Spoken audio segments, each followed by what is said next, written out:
My next stop is old castle. എവിടെയാണത്?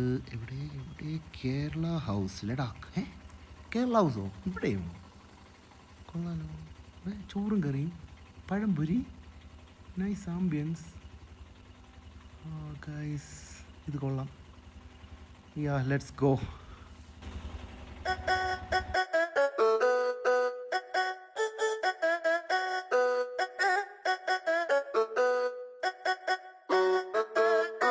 Kerala house ലൊക്കേഷനിൽ കാണിച്ച സ്ഥലത്തെത്തി. യു ഹാവ് റീച്ച്ഡ് എന്ന് മാത്രം പറഞ്ഞു. അയ്യോ, അടച്ചിട്ടേക്കാണല്ലോ. ഇവിടൊന്നും ബോർഡും ഇല്ലല്ലോ കേരള ഹൗസിന്റെ. പഴംപൊരിയുടെ മണവും വരുന്നില്ല. തേക്കപ്പെട്ടു ഗൈസ്. ഇവിടെ വേറെ ഒന്നുമില്ല. ഇവിടെ കുറെ വീടുകളേ ഉള്ളൂ.